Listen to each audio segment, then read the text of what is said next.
You might think that you know the city of Miami, Florida. You might have seen it in TV shows or movies. You might even have been there yourself. You will first fall in love with its glorious beach and beautiful sunsets, then with its Art Deco buildings painted pastel pink, pastel yellow, pastel blue. But the truth of this city is far darker and more gritty. And the children who live on its streets will tell you that if you are going to survive here, there are 3 things that you need to know. Number 1, stay away from the river. Number 2, don't go near jeeps with blacked out windows. Don't go near broken refrigerators. Don't go near the entrances to sewers. And 3, when you're choosing your place to sleep at night, you make sure that you're sleeping under a neon light. And you might think that all of this is just superstition. But you don't know. You don't know what happened here. You see, God stood in his kingdom of heaven, flanked by his beautiful angels, the neon glow from their halos glistening on their golden skin. And they watched over the earth.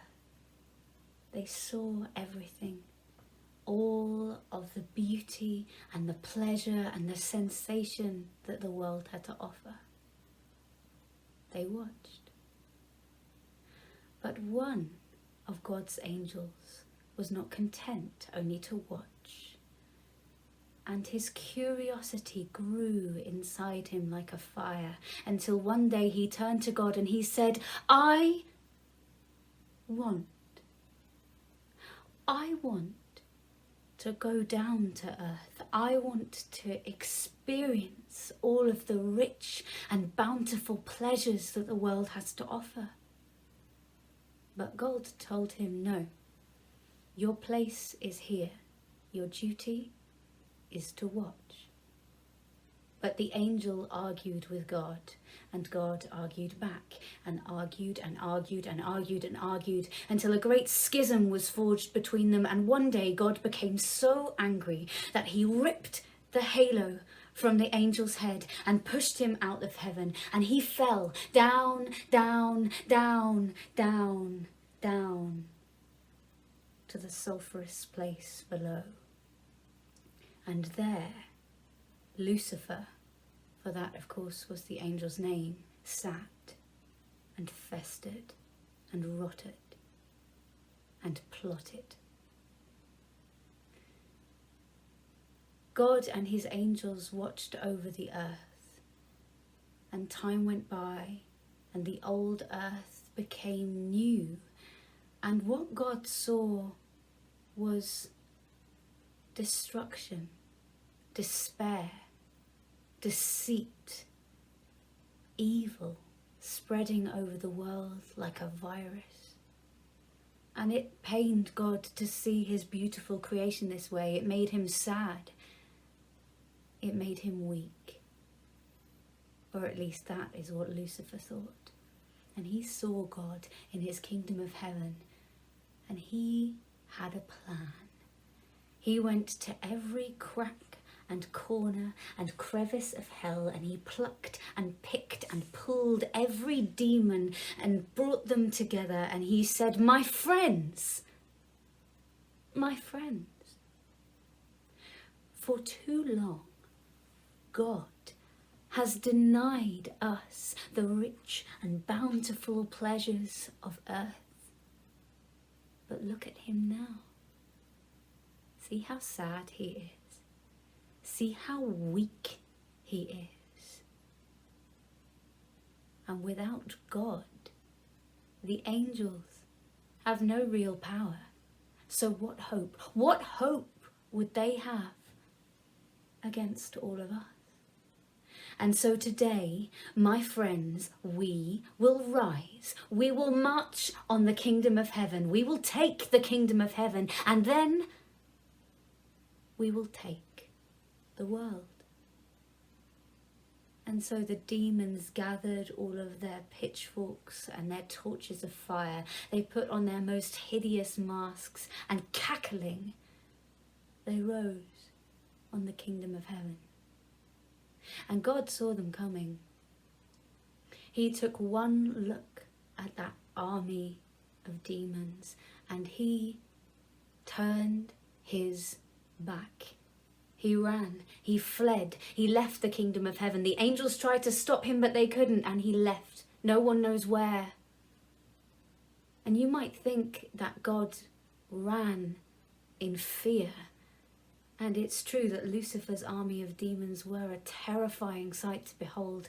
But in truth, God was heartbroken at the sight of one of his angels leading them. And Lucifer was right. With God gone, the angels had no real power. It was all they could do to protect themselves, while Lucifer and his demons ransacked heaven and razed it to the ground. And Lucifer turned to his demons in the rubble, the ruins, and he said, "My friends, just as I said we would, we have taken the kingdom of heaven. And so, just as I said we would, we will take the earth." And the demons found their way to planet Earth. They bubbled up through sewers. They came in through the blacked out windows of cars. They came through broken refrigerators. And they spread over the earth like an inky tide, spreading ever more destruction and desolation and despair. And Lucifer, he found his way to earth too. He bubbled up through a river and he walked the streets until he found the place that he liked the most, Miami. He first fell in love with its glorious beaches and beautiful sunsets, then with its Art Deco buildings painted pastel pink, pastel yellow, pastel blue. But what Lucifer really fell in love with was its corruption. All the gambling and the drugs and the sex. He loved it, the pure sensation of it. He drank every drop.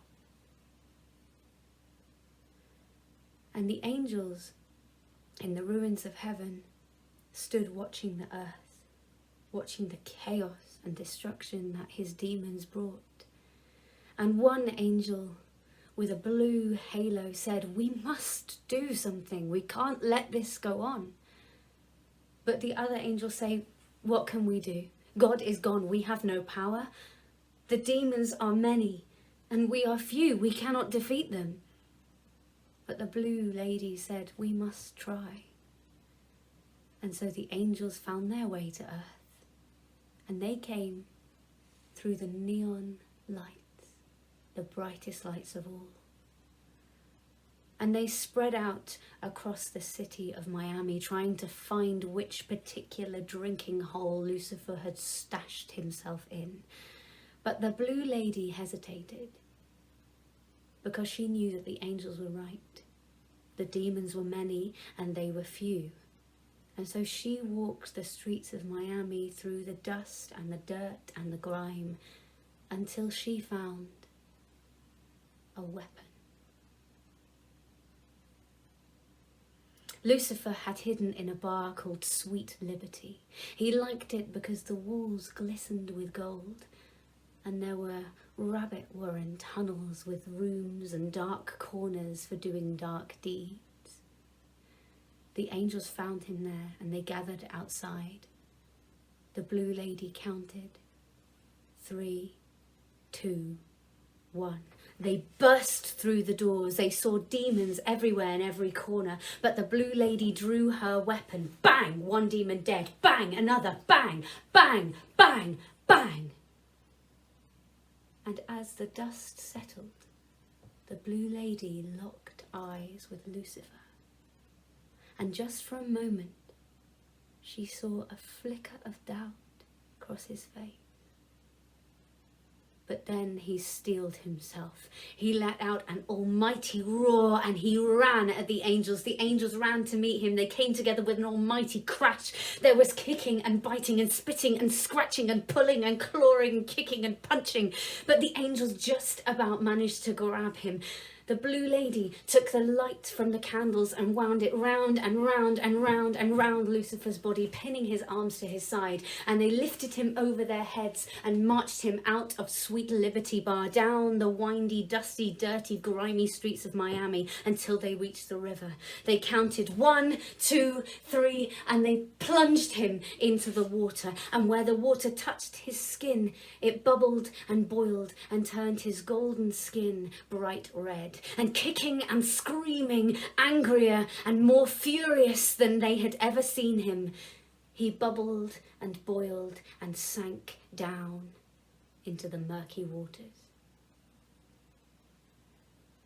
The angels defeated Lucifer that day, but his demons still walk this earth. And now, when Lucifer sits in hell and rots and plots, he thinks of Miami and the city where he was so humiliated. And that is why, 1, you must stay away from the river. 2, don't go near the blacked out windows of cars or broken refrigerators or the entrances to sewers. And 3, when you are choosing your place to sleep at night, you make sure you choose the brightest neon light that you can find. And you might think that all this is just a story, but you must believe it, because this story will save your life.